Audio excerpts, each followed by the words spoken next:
Hi, my name's Flux. I'm a scientist and psychologist. I do mood disorder research at the Temple University Mood and Cognition Lab. My first run-in with mental health issues was probably when I was 13 years old. I was incredibly depressed. I did really well in school. I was always getting high grades, but nothing was ever enough.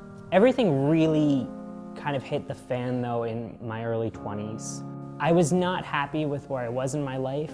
I was raised as a Jehovah's Witness. I had to make a choice about what to do with my life that was more of a compromise. And so my last year of undergrad was spent really unhappy.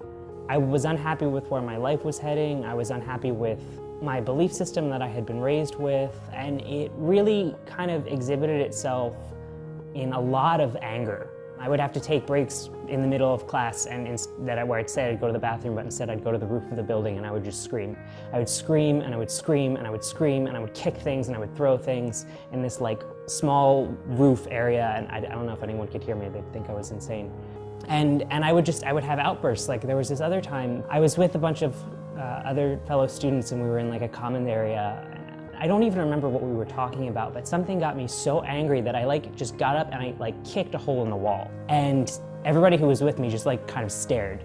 And someone came up and I didn't know what to say. I was confused. I didn't understand why I was so angry. I didn't know what was going on. I was also dealing with intense feelings of unhappiness and depression.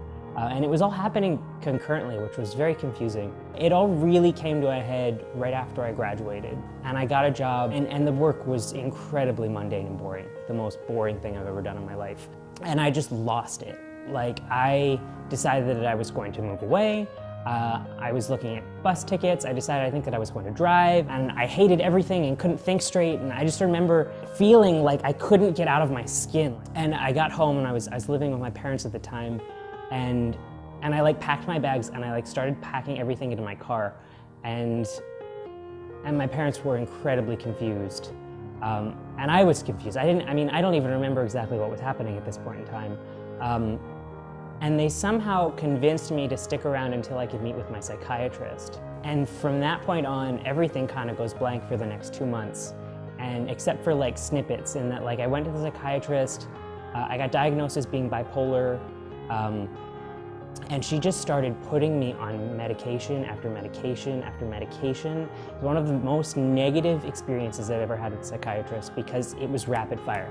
It was like, oh, let's give you this pill. Oh, wait, it's not working, let's change it in 2 days. It was a nightmare. And then you just keep getting put on meds after meds after meds, and they give you all of these weird side effects. And I wasn't able to urinate on one. I gained 30 pounds on one. No, actually, I think it was more than that. I think I might have gained 40 pounds. And it was a nightmare because nothing was working, and that some of the drugs would make me worse. My parents had to have me on lockdown in the basement because I would escape from the house and go run and do risky behaviors and have sex with random people, and I was out of control, and nothing was stopping it until I got thrown onto my first stable drug cocktail, and that just knocked me out.